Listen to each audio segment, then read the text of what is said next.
NAFI would like to thank AOPA and Sporties for their generous support of today's episode of the More Right Rudder podcast.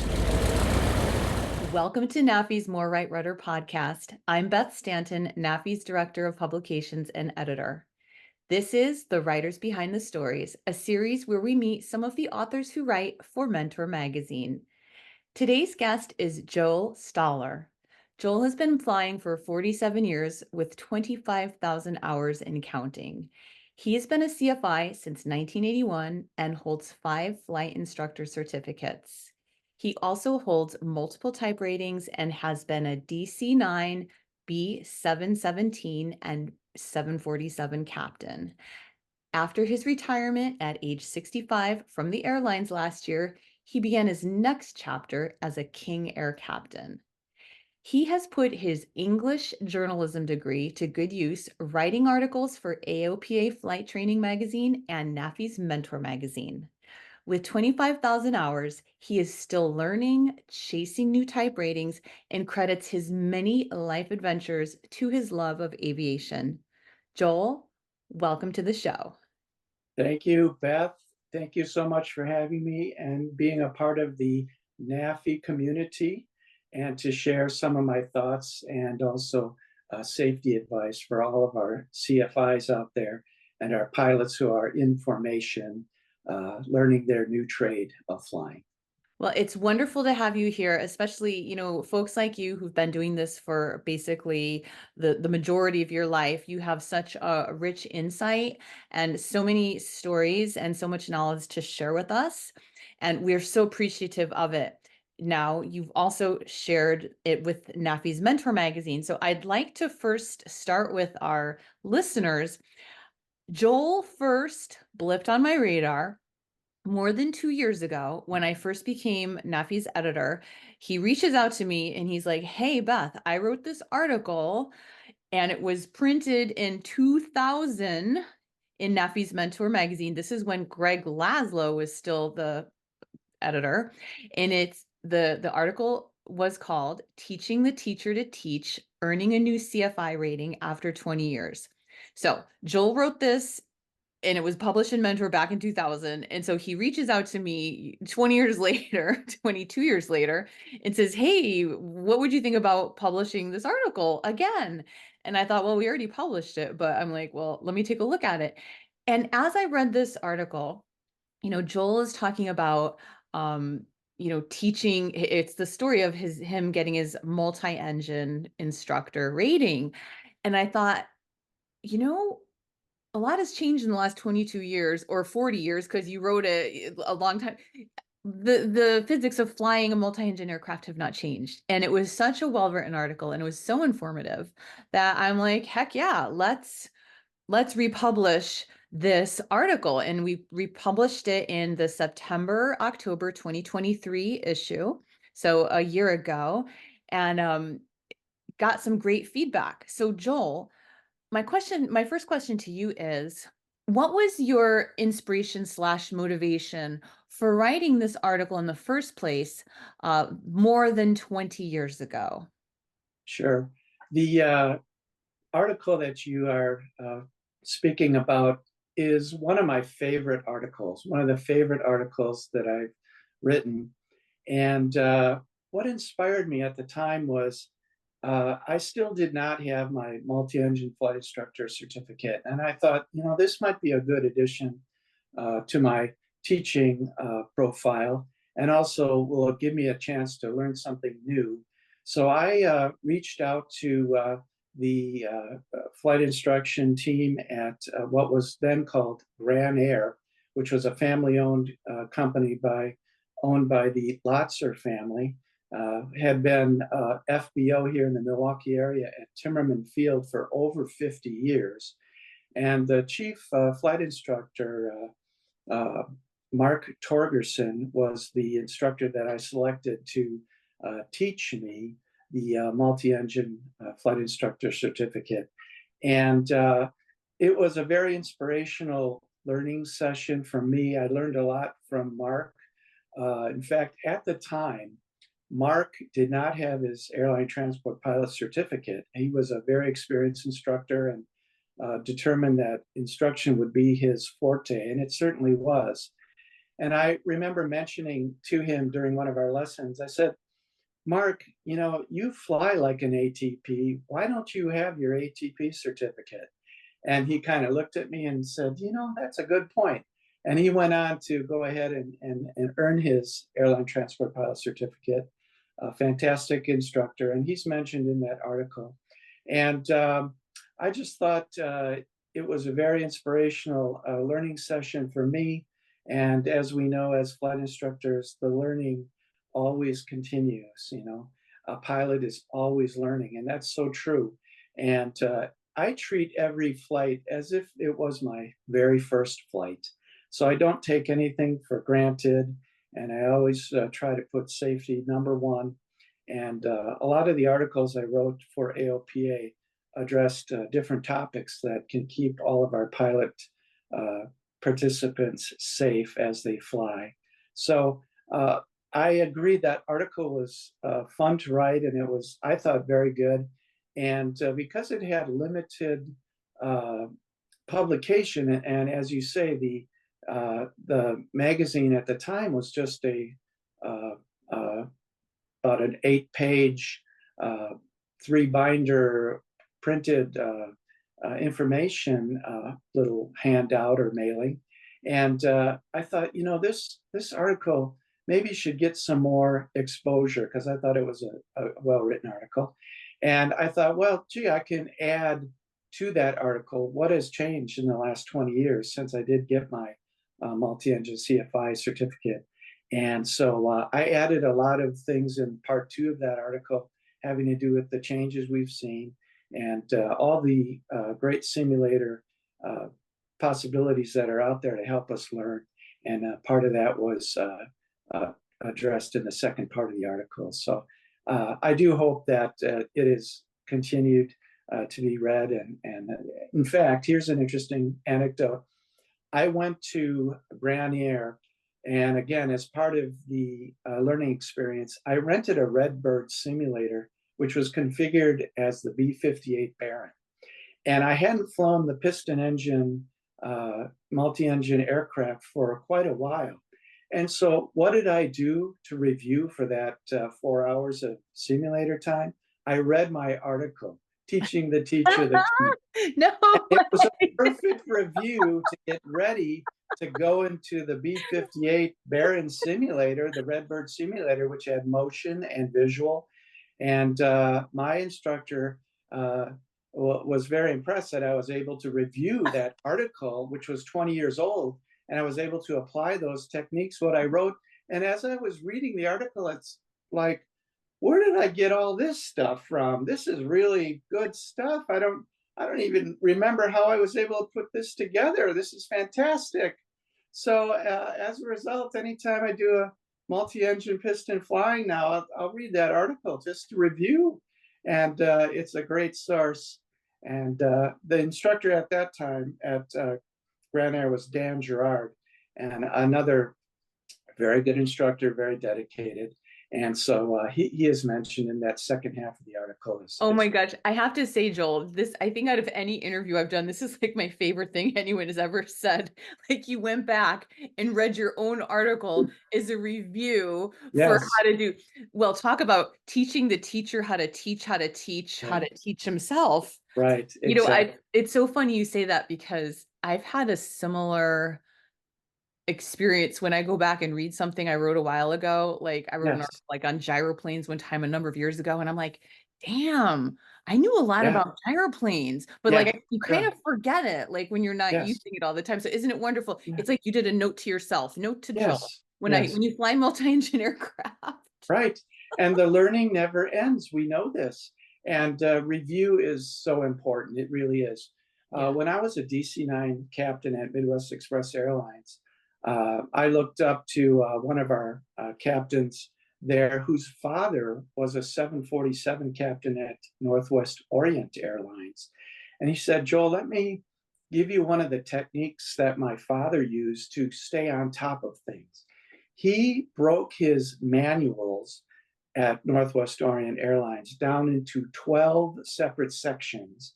and he studied a separate section each month. So, for instance, he would study electrical system, hydraulic system, flight controls. And over the course of a year, he would have reviewed the entire 747 flight manual before his recurrent annual ground school. So he was kind of prepping for that, but it was a good review each month. And I took that advice and did the same thing with my DC-9 flying when I checked out as captain to try to stay on top of things. And it was fantastic advice. And I think I mentioned it in one of my AOPA articles, putting together a study plan for Well, review. well, and I love how you've passed this along to another generation. So somebody told you that Yeah, this was their process. And you absolutely. thought, huh, that's a really good process. I'm going to do this process. And now Yes. you just told us, and there's going to be hundreds or thousands of people listening to Right. this interview, and they're Right. going to be like, huh, that might be something. So like again, we just pass along this information and the ripple, it just ripples out farther and farther into the pond when we share these things. And I Yes. know, like, for example, when it comes time for my flight review, I'll fully admit that stuff that I don't do all the time, I freaking forget it. I don't Yeah. remember. I'm not like sharp on everything. Yeah. And then I Yeah. review it and I'm like, oh yeah, right. So I think no matter how competent and skilled we are and knowledgeable, things do slip our mind and we do need to Sure. refresh. And I would recommend staying with a dedicated program of study and review. I flew with a 747 captain at Caleta Air. And during our long Atlantic crossings, which could go up to 8 hours, or even the Pacific crossings, which could end up being 13 hours from Cincinnati to Seoul, South Korea, we would have rest periods. And this particular captain was studying all the time in the back in our nice first class seats back there. And that really impressed me. Well, he later became a check airman, which was very deserving. Uh, but his study routine impressed me quite a bit and reminded me of that guide that a previous captain had mentioned to me to break the manuals down, including a review of FARs and a review of company procedures. Break these down into 12 separate sections and study them uh, as much as you can, at least once a month. For whatever reason, I use Wednesdays as my review day, and I study and review the systems and procedures and the callouts and the memory items of the King Air 350, which is the aircraft I wrote about in the recent article in Mentor.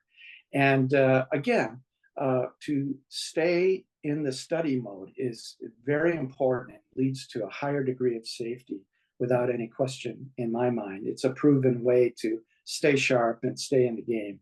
And Well, it's and just something we as pilots have to do. yeah, and the saying goes, good pilot is always learning, you're always reviewing.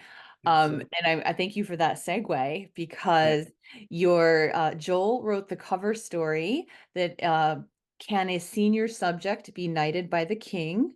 This was Mhm. in the September-October 2024 issue of Mentor. It was actually exactly a year, Joel, from your first from the one to the Right. next. I didn't plan it Right. that way, it just kind of worked out.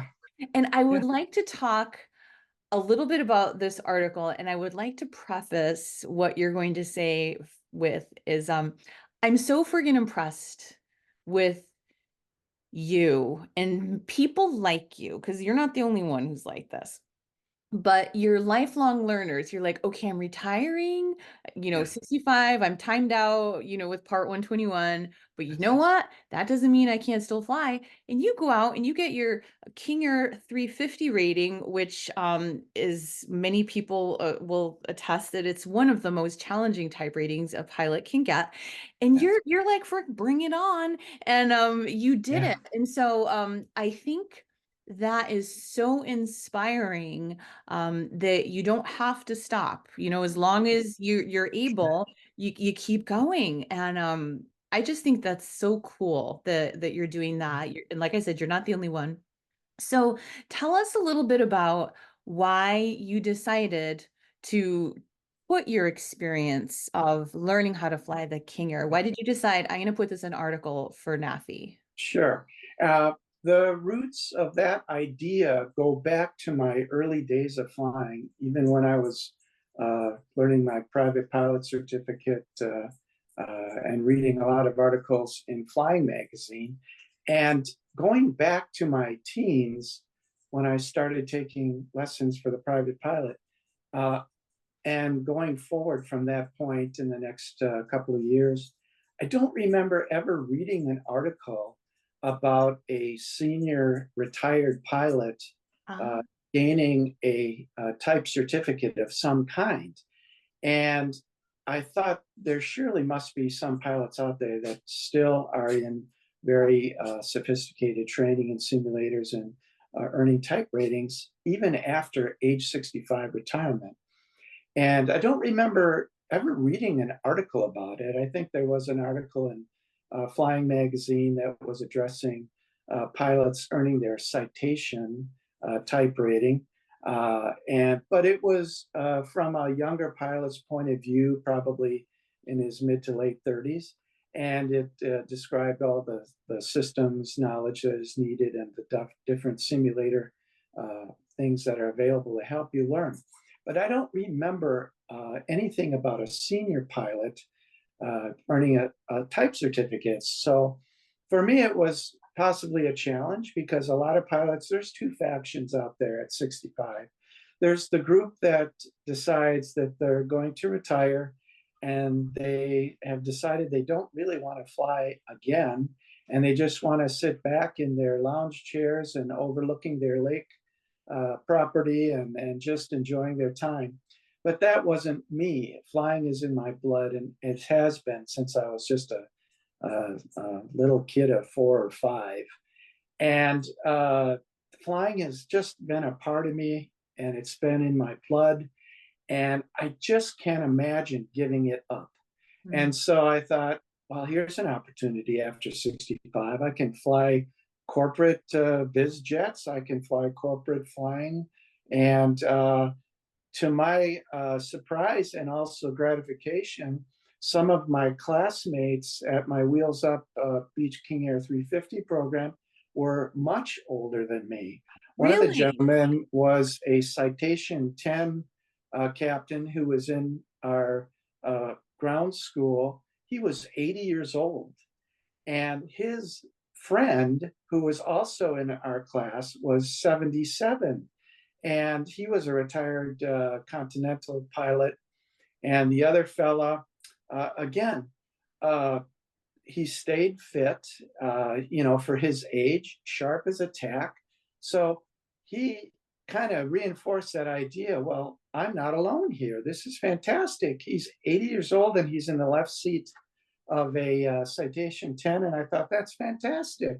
And I remember when I was in college working as a desk person at one of the Mitchell Airport FBOs, uh, I remember a Bell telephone HS 125 Hawker Siddeley jet come into the FBO one afternoon.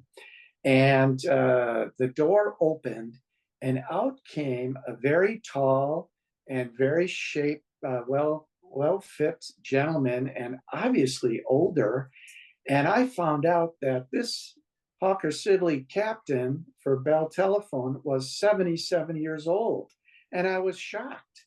And I thought, well, this is fantastic. Oh, if only I could be flying at that age. And here I am as a 21-year-old taking it all in. And then later, when I flew for the Allegheny commuter system as a new hire co-pilot, this was at the original Fisher Brothers Aviation, and we flew the CASA 212 twin turboprop aircraft. And I will always remember flying with one of our senior captains. His name was Captain Gledhill, and he was in his early 60s. And here I am as a 25-year-old sitting right seat with this fantastic Elwood Gledhill senior captain. And it was a dark and stormy night, so to speak, as we talk about. And I watched this gentleman hand fly a Casa 212 down to minimums at night, doing all the flying without an autopilot, making a perfect ILS approach and landing at his age. And I believe he was probably in his early 60s at the time. And I was just amazed. And I looked at that and I said, oh my goodness, if I can fly that well at his age, won't that be fantastic? So here I am. I don't know that I'm as a good a pilot as Captain Gledhill was, bless his soul, but I learned a lot from him. And that was one of the memories I'll always remember, that evening, that very approach down to minimums where he hand flew perfect all the way down to touchdown. And it was fantastic to, Well, and you know to what, this observe. all what you're saying, Joel, what it's making me think of is that, as a female pilot, a lot of times in the aviation industry community, they're like, we need to have people see people like them to almost give them permission or give them the idea.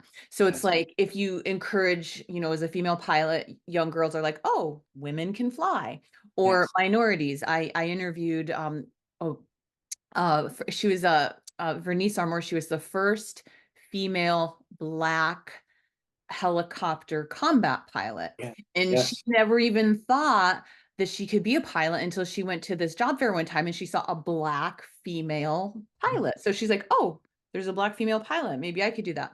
So um, the stories that you're telling us and just living this example, Joel, you're like, okay, people can continue to fly aircraft. And I think at an older age. And I think that's Sure. so important because why should you just stop just because? Sure. You Sure. can if you want to, like you just said, there's nothing wrong with it. Do what you want. But if you Right. want to keep going and you're physically and mentally capable of doing it, why not? And you're like you said, you walked into that class and you weren't the youngest or you weren't the oldest one. No. So like that makes probably gave you more inspiration. And then you are inspiring the 20 and 25-year-olds who are watching you. Do you know what I mean? So it's like the Yes. continuum. And I'm hoping that is the case, that I can be of an inspiration for younger pilots, because we have to hand down the legacy, so to speak. That's one of what I feel is one of my duties. And I've been inspired by senior pilots. And also, just to name a few, as you know, I'm involved with EAA and have been at many EAA Air Ventures. I've had the privilege of meeting and getting a photo with Bob Hoover, who was a senior pilot still flying the P-51s. General Chuck Yeager I met, and he was flying the P-51s into his later years. And it was funny, ironically, in the Wheels Up ground school, I was learning the Beech King Air 350. One of the videos that they presented was a video that was created in the 1960s by Bob Hoover. Oh, wow. And here we are in the year 2023 at this time, and I'm watching a video of Bob Hoover doing his multi-engine routine and promoting safety in multi-engine aircraft. And I'm like, oh my goodness, not only did I meet Bob Hoover, but I have a photo with him, which is fantastic. This is one of my flying heroes. And again, inspiration for me, for pilots that are even senior to my age group, that are still out there and doing a great and fantastic job. Well, and to the point earlier is even though you said it was from the 60s, so even though this is something that was about 50, 60 years ago, those principles still they didn't change. Multi-engine aircraft still fly the Absolutely. same, whether it's 1960 or Right. 2024. So Yes. there is some sort of continuity. And I do recall that in the part 2 of your teaching the teacher to teach article, really you touched on the simulators and avionics as the main things that have changed. The aircraft pretty much fly the Yes. same the way they flew, Exactly. from a long time ago. Right. So I wanted to ask you, Joel, I wanted to just talk a little bit about your AOPA writing. So I believe you Mhm. wrote articles for AOPA Flight Training Magazine from about Yes, 1998 to about 2003. that's So correct. And, you know, when you first reached out to me a couple years ago and you'd mentioned like, "Oh, I wrote for AOP," like, when I looked you up, I'm like, "Damn, this guy's written a lot of good stuff for Yeah, sure, AOP." sure, So sure, I sure. would encourage our listeners to go check out, just put in Joel Stoller, AOPA, and it'll bring you Yeah. to the website page of all his articles. Tell us a little bit, because I don't know the story. How did you get involved with writing these articles for AOPA? Okay. And this goes back to actually, you had mentioned Greg Laszlo and Mhm. also Scott Spangler. Yes. And this is really the origin of my starting to write professionally for aviation publications. And the origins actually go back to my college days at Marquette University. When I was starting Marquette as a freshman, I had my eyes on possibly entering the Navy as a flight surgeon with wings because I was a little bit interested in medicine. But after my sophomore year, I realized it was like that light bulb going off above your head. It was a revelation. And I said to myself, I want to fly every day. I don't think I want to split my career duties with being a physician and flying. I want to fly every day. And it was after that second year at college that I decided that I was going to dedicate myself to becoming a professional pilot. I had already had my private commercial instrument, multi engine, were completed. And I applied to the Navy for the officer candidate school to become a pilot in the Navy. And I took all the tests, I took the physicals, and I had good credentials, good ratings. And I passed all the tests and I was offered a position. And I told the commander, I said, could I have maybe 2 weeks to think about it? And I said, oh, sure, Joel, you think about it. Let me know what you want to do. So the thing that I had to decide was, do I want to stay as a civilian aviator or go into the military? And at the time, the Navy obligation was 8 years. And coincidental with that time period, which we're going back to 1980, there were a lot of furloughed pilots out there. TWA had pilots that had been furloughed for up to 15 years. And the situation was going to change. Those, the doors were going to open again and the hiring would resume. All the furloughs would be recalled. And I thought, well, if I'm in the Navy and I'm obligated for 8 years and they start hiring, I might lose my chance to get that coveted left seat in an airliner. And so for a 22-year-old, that might have been naive thinking, but I decided to stay civilian.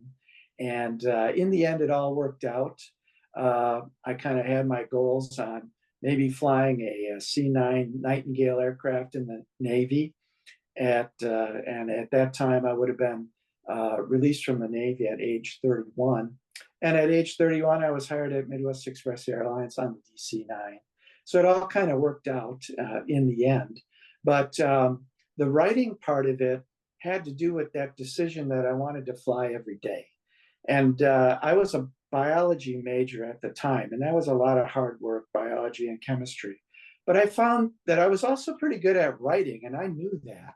And I had written some articles for the Marquette Tribune, mostly music reviews and LP reviews, different music artists. And I had a little flair for writing. And when it came time to try to fly or to write for Flight Training Magazine, I presented my Marquette articles to Scott Spangler, and I was called in for an interview for Flight Training Magazine in Kansas City. And based on those articles, he said, we'd like to offer you a position writing for our magazine.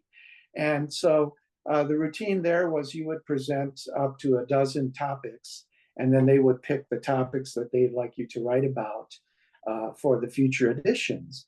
And that ends up being the 16 of 19 articles that are available on the ALPA site. It's just type in my name, Joel, Joel, Stoller, Stoller, -AOPA, and all those articles will come up. And they're good single engine topic articles. And I was a big fan of the writer for Flying Magazine, who wrote a column called Vectors. His name was Captain Len Morgan.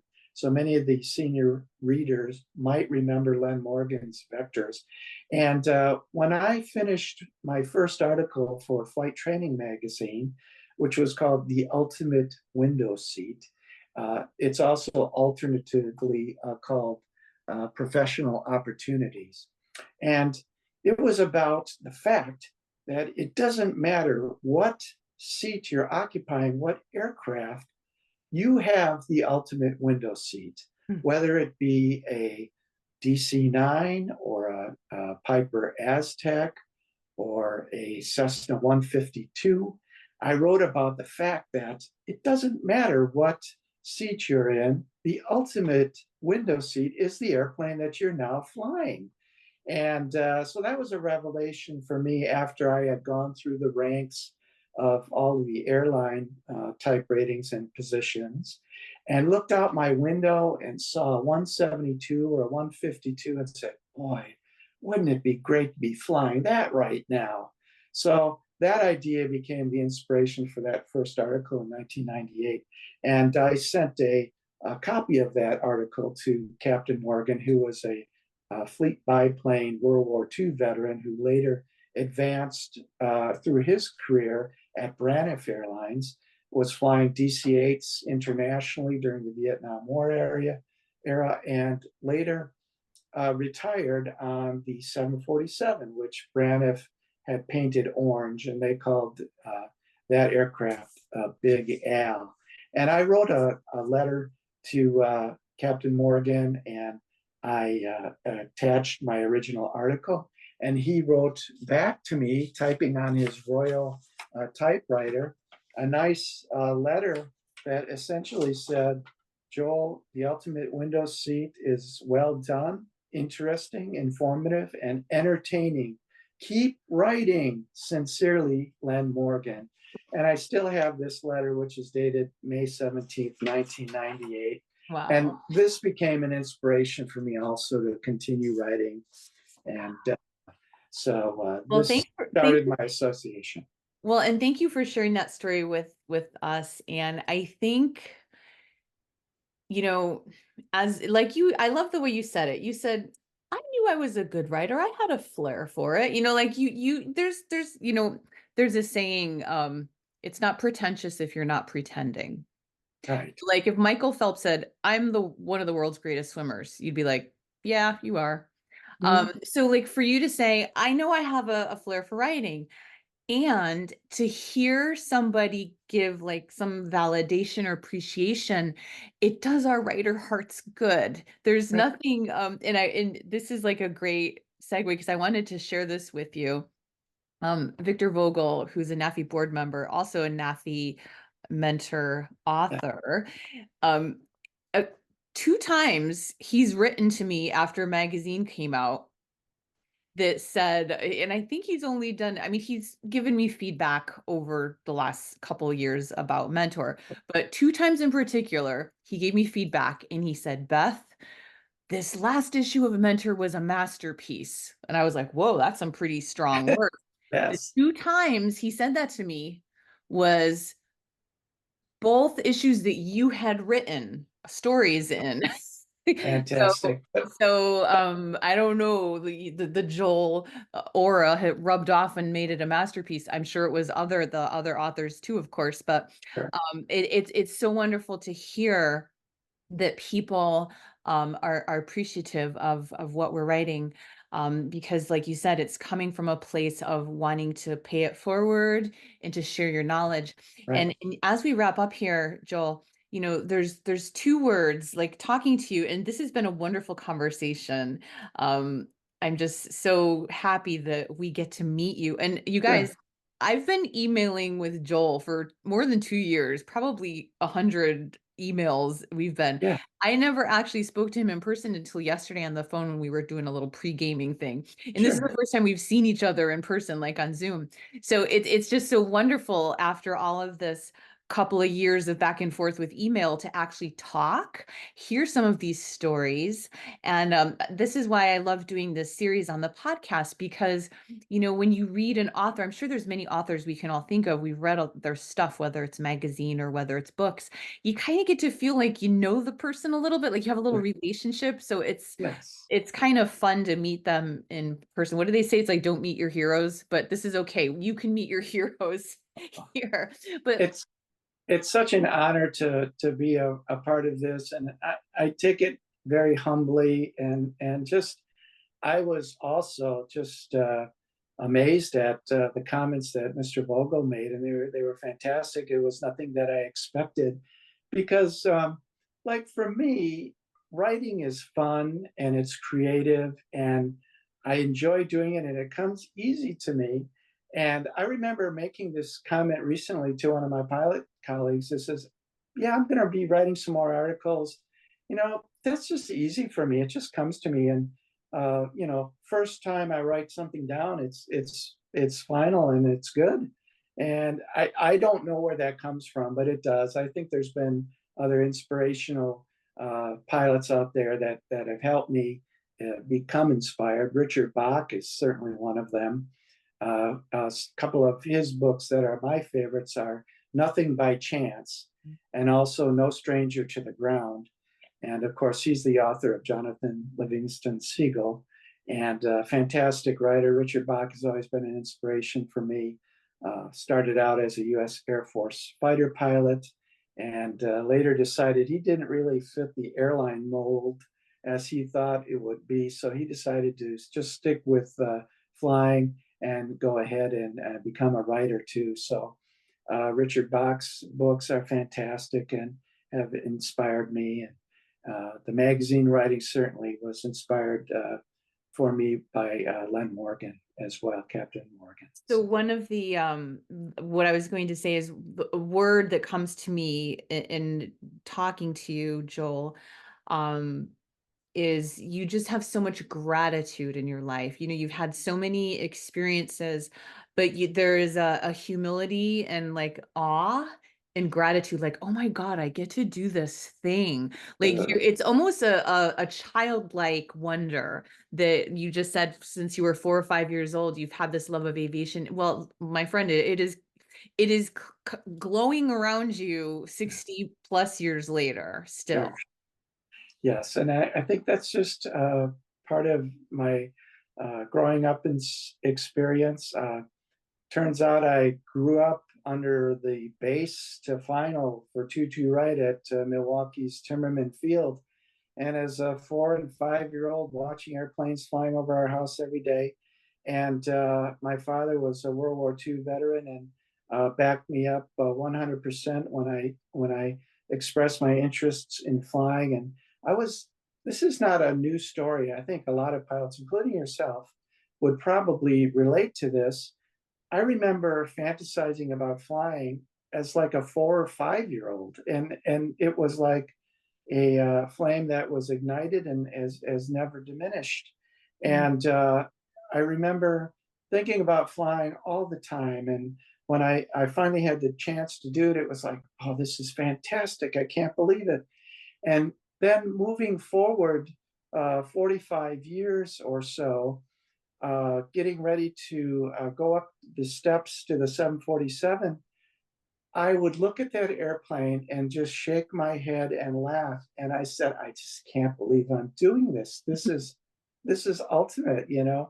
And but at the same time, I still get a thrill out of renting 152s and flying them. As long as it has wings and an engine, I think I'm happy. That's all I need. So tell me, I love that story of like your 4 year old self, like looking up at the stairs of a 47, like, wow, I'm doing this.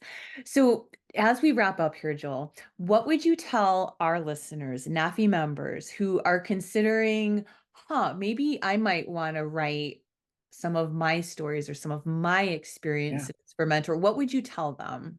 Well, all of these stories come from the heart.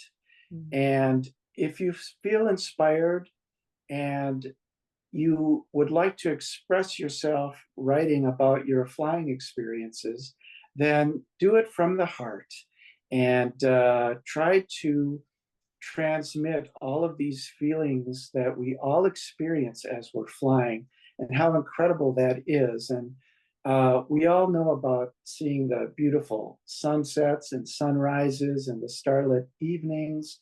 And this will definitely cause inspiration.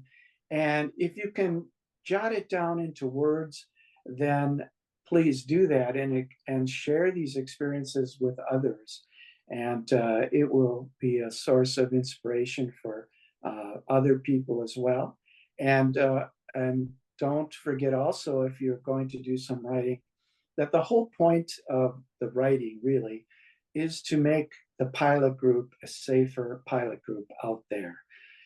Every time I read in the newscast that there's been an aircraft accident, I look at that and I shake my head and I say, there's just too many aircraft accidents. What can we do to prevent this? Can we stop this from happening? What can we do? And I know a few of the articles I wrote for the AOPA series, one had to do with doing it the same way every time. Be disciplined with your checklists. I remember flying the DC-9. I would just be sitting there and maybe doing nothing. And I'd say, did I miss anything? Did I miss anything? And another captain instructor had said, when in doubt about something, just say checklist and have that become a prompt for you to recall, hey, have I missed anything? Am I doing anything that I was supposed to do and I forgot to do? But discipline in the cockpit, doing it the same way every time, not taking anything for granted. If you treat every flight as if it was your first, you're going to be on your toes, you're going to be sharp, you're going to be mentally aware, you're going to be considering many things that maybe don't seem obvious. I know another little pilot cue that we've had: if you sense that something is not quite right or possibly wrong, chances are it is not quite right and you should look into it. And again, flying disciplined and using your checklists, and also just being very aware of yourself at all times is a couple of basic safety things that certainly go into the recipe of becoming a safe pilot. And the more we work on this, and again, be consistent about it, the better the flying community will be for safety. Yeah, and for ourselves and for the students that we teach as instructors too. So like this particular platform of the podcast that people are listening to, picking up the magazine. This is all I always say. Like an article is like a version of hanger flying that you just wrote down. So Joel, you talk about inspiration. Well, you've been an inspiration, sharing your stories with NAFI, sharing your experiences and your enthusiasm. So it's just been a pleasure having you on the show today. And thank you so much for being here and for contributing to NAFI's Mentor Magazine. Thank you, Beth. And I'd like to thank the entire NAFI organization for allowing me to be a part of the Mentor magazine, and also the great work that Karen and Paul do, as well as yourself, Beth, in promoting safety and becoming an inspiration for all of us as well. Thank you. You're so, so welcome. Well, all you listeners, thank you so much for joining us on the Writers Behind the Stories, and I invite you to consider sharing your stories. See you next time on NAFI's More Right Rudder podcast. Thank you again to AOPA and Sporties for sponsoring this week's episode of More Right Rudder. Be sure to check the show notes to links to both of their websites, where you can see all that they offer general aviation and the flight instructor community. Listeners to the More Right Rudder podcast can get $10 off their NAFI membership. Use the code POD49, POD49, at checkout at nafinet.org. This code is good for both new and renewal memberships.